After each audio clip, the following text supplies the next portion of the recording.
Imaginez que nous avons un circuit de ce type. Donc ici, on a une tension d'entrée V1, deux résistances R1 et R2. On a ensuite un courant I. Donc ce courant il suit le sens conventionnel, donc il part de la bande plus vers la bande moins. Il traverse la résistance R1 et la résistance R2. Étant donné qu'elles sont traversées par le même courant, elles sont connectées en série. Donc si on applique la loi d'Ohm aux bandes de R1, on a VR1 égale R1 fois I. Si on applique la loi d'Ohm aux bandes de la résistance R2, on a VR2 égale R2 fois I. VR1 est la tension aux bandes de R1 et VR2 est la tension aux bandes de R2. Maintenant, si on applique la loi d'Ohm aux bandes de toute la résistance équivalente, donc aux bandes de tout ça, donc toute cette résistance équivalente, elle est traversée par le courant I. On a V1 qui est égal à la résistance équivalente fois I. Puisque ici, ce potentiel, c'est le potentiel V1, ce potentiel. Et ça, c'est la masse. Donc la différence potentielle aux bandes de la résistance équivalente, c'est V1 moins 0, donc V1. Voilà, c'est pour ça qu'on a ici V1 égale à la résistance équivalente fois I. Ensuite, si on applique la loi des mailles, on a V1 qui est égal à VR1 plus VR2. Je vous rappelle, la loi des mailles, c'est la tension d'entrée qui est égale à la somme des tensions aux bandes de chaque dipôle. Donc ici, on a la tension de R1, donc VR1, et la tension de R2, donc VR2. Donc cela signifie que V1 est égal à VR1 plus VR2, puisque c'est la somme des tensions aux bandes de chaque dipôle. Bien. Maintenant, on remplace par chaque équation ici. Donc on a VR1 qui est égal à R1 fois I, donc on remplace ici par R1 fois I. On a VR2 qui est égal à R2 fois I, donc on remplace par R2 fois I. Ensuite on factorise et on a R1 plus R2 fois I. Ici, qu'est-ce qu'on remarque? Bon, ici c'est V1 qui est égal à R1 plus R2 fois I, donc qu'est-ce qu'on remarque ici? On remarque que par identification, on a la résistance équivalente qui vaut R1 plus R2. Donc la résistance équivalente de tout ce circuit est égale à R1 plus R2. Voilà. Et ça, c'est une formule qui s'applique pour pour n'importe quel circuit contenant des résistances en série. Donc si par exemple on avait trois résistances qui sont en série, on aurait résistance équivalente qui est égale à R1 plus R2 plus R3, etc., etc. Alors maintenant, imaginez que nous avons un circuit de ce type. Donc ici, on a deux résistances R1 et R2, la tension d'entrée V1. Donc ici, qu'est-ce qu'on remarque? On remarque que le potentiel V1, il est connecté aussi à R1 et R2, puisque le potentiel V1, c'est tout ce potentiel qui est là. Et ce potentiel est connecté à la fois à R1, R2 et au générateur. Donc cela signifie que R1 et R2 sont en parallèle, puisqu'ils ont la même différence de potentiel. Très bien. Et donc bien évidemment, on a un courant I qui part dans le sens conventionnel. Et ici, on a un nœud. Donc lorsque le courant I il arrivera vers ce nœud, il va se diviser en deux. Il y aura deux courants I1 et I2.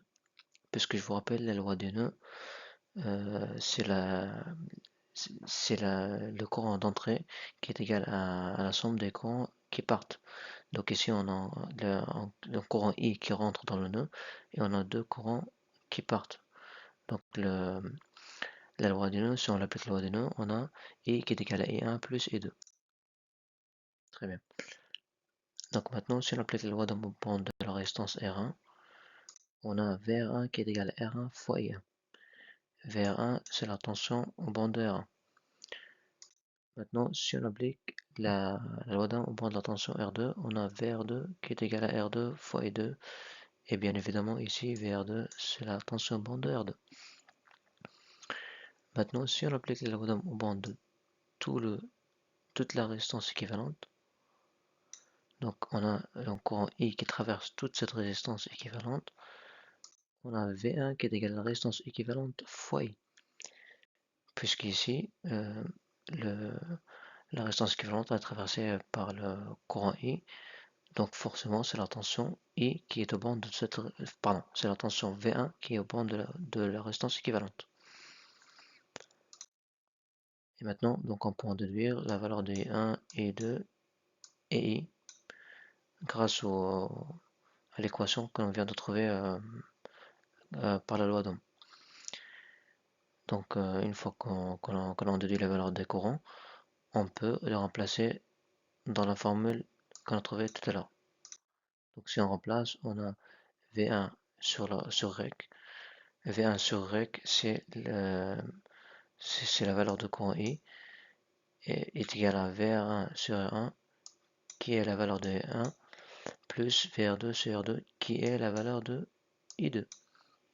Très bien. Mais vu qu'on a dit que toutes les tensions ici, donc VR1 et VR2, vu qu'on a dit que ces tensions-là sont les mêmes, on peut les remplacer par la tension V1. Donc on aura finalement V1 sur REC qui est égal à V1 sur R1 plus V1 sur R2. Hein, parce qu'ici la tension bande 1 c'est la même que V1 et la tension bande 2 c'est la même que V1. Donc voilà, c'est pour ça qu'on a le droit de les remplacer comme ça. Donc si on simplifie, on a 1 sur REC qui est égal à 1 sur R1 plus 1 sur R2. Si je multiplie par R1 et si je multiplie par R2 pour avoir les valeurs au même numérateur et au même dénominateur, j'ai 1 sur REC qui est égal à R1 plus R2 sur R1 fois R2. Donc REC qui est égal à R1 fois R2 sur R1 plus R2. Et ça, c'est la résistance équivalente de ce circuit. Voilà, donc la résistance équivalente de ce circuit, on a dit c'est R1 fois R2 sur R1 plus R2. Mais attention, cela n'est valable que si vous avez deux résistances qui sont en parallèle. Si vous avez trois résistances ou plus, eh bien vous ne pouvez pas écrire R1 fois R2 fois R3 sur R1 plus R2 plus R3. C'est incorrect. Vous devez donc appliquer la formule qu'on a trouvée précédemment. Donc vous devez appliquer cette formule-là. Voilà. La formule de simplification, comme je l'ai dit, elle s'applique uniquement quand il y a deux résistances qui sont en parallèle. Après, sinon, si vous préférez, vous pouvez ne pas appliquer cette formule. Donc, dans ce cas, vous devez faire par exemple étape par étape. Vous pouvez par exemple d'abord trouver la résistance équivalente au bande de R1 et R2. Puis ensuite, lorsque vous trouvez la résistance équivalente, vous faites comme si tout ça c'était une seule résistance en parallèle avec cette résistance-là. Et là, vous aurez les mêmes résultats. Mais il est toujours préférable de passer par la formule générale. Donc, vous devez de préférence appliquer cette formule-là. Donc, ce qu'il faut retenir dans cette vidéo, c'est que si vous avez des résistances qui sont traversées par le même courant, on dit qu'ils sont associés en série. Donc, la résistance équivalente est égale à la somme des résistances. Donc, R1 plus R2 plus R3, etc., etc. Ça dépendra de la taille du circuit. Si vous avez des résistances qui ont la même tension, on dit qu'ils sont associés en parallèle. Donc la résistance équivalente, c'est cette formule-là. Donc 1 sur résistance équivalente égale 1 sur R1 plus 1 sur R2 plus 1 sur R3, etc. etc. Donc ça dépendra aussi de la taille du circuit. Mais si vous avez deux résistances qui sont en parallèle, vous pouvez directement écrire que la résistance équivalente égale R1 fois R2 sur R1 plus R2. Voilà, cette formule-là, elle permet de simplifier. Au lieu d'appliquer cette formule-là, vous pouvez directement appliquer cette formule si vous avez deux résistances qui sont en parallèle. Sinon, si vous avez plus de deux résistances, vous devez obligatoirement appliquer cette formule. Voilà. Donc on se verra pour des prochaines vidéos. N'hésitez pas à vous abonner à la chaîne.